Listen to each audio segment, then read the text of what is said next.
Hey guys, welcome back to my channel. If you guys are new to my channel, make sure you hit that subscribe button so that you know when I upload videos. If you didn't read the title of today's video, it's going to be about natural hair, and if you are starting your natural hair journey in college, or if you're already a natural, this is some tips on what you can do when you're in college, some things that you can have in mind when you're in college dorm. This is going to be a part 2 to a video that I actually did last year about being natural in college, so this is kind of going to go and repeat some of the things I already mentioned in that video, as well as kind of like piggybacking on those ideas. If you guys want to check out that video, I'll leave it linked in the card and also have it in the description box below, just in case you guys want to check out that video before you check out the rest of this video. So in planning this video, I kind of broke it down into like categories. So the first category I'm going to talk about is like tools and storage, ways to store things into your dorm room when you're in college. The first tip that I want to give you guys is try not to bring any heating tools to your dorm. The first reason being is that if you're natural and you're trying to stay away from heat, not having any heat tools present is going to make it even easier for you to keep that promise to yourself and promise to your hair that you're not going to put any heat on your hair. And two, because a lot of universities have like fire hazard type regulations where you can't have like certain heating tools in your dorm anyway, especially like straightening irons. Like when you straighten your hair, it gives all that steam. You don't want the fire alarm going off. The next tip is to just narrow down your products before you bring them into your actual dorm room. I know that if you're a natural and you just love all your products and you have an abundance of products like Moisture and Suave and all these different companies and brands of products that you have, I've seen a lot of people that literally have a closet full of products. Narrow down your products to the ones that you definitely use the most and that you know that you're definitely going to use.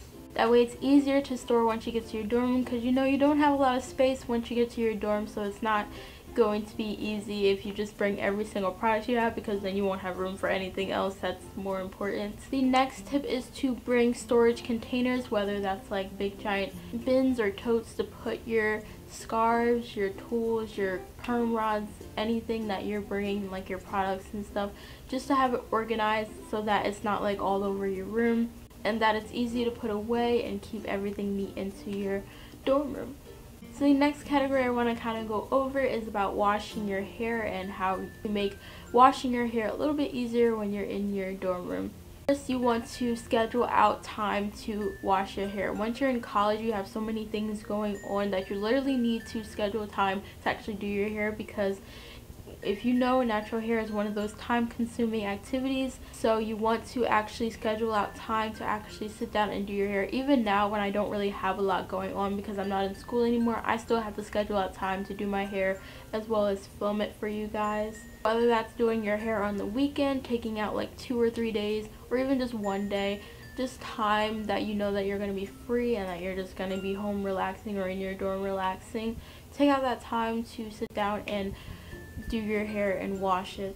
The next tip, I would recommend just washing your hair once a week. I know that a lot of naturals want to wash their hair like every time their twist out goes crazy. At the least, I would say washing your hair once a week. Now if you wash your hair once a month, that's good for you. If you wash your hair every 2 weeks, that's good for you.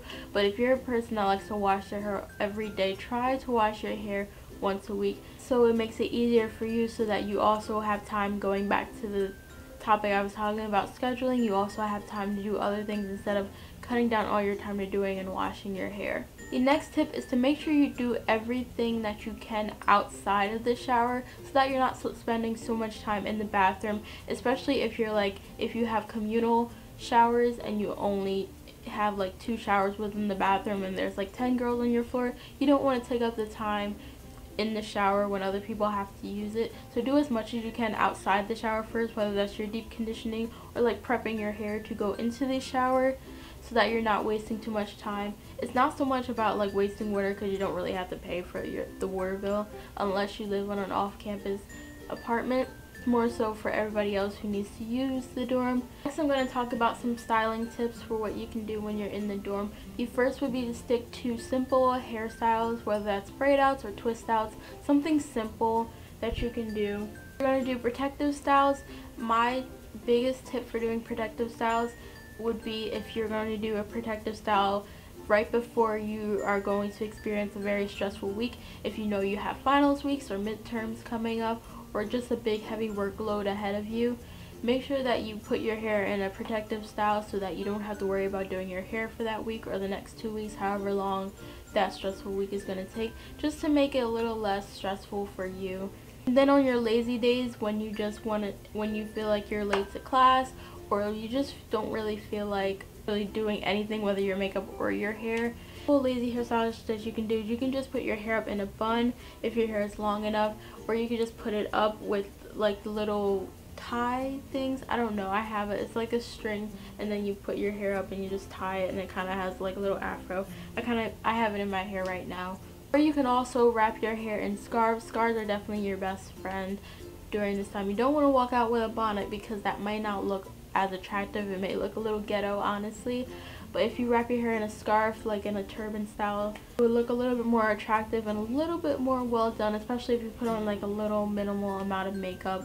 A few more extra tips would be just to reach out to other naturals on campus. If you're in the HBCU, it's going to be easier for you to find naturals because a lot of colored girls are going to be natural, especially in college. But if you have like a Black student union or like some kind of Black organization on campus like I did, reach out to other naturals within that group so that you guys can give each other advice. Maybe you have questions about, you know, your hair type, or like how to take care of your hair that you didn't really know about, and someone else can give you a little bit of information on that.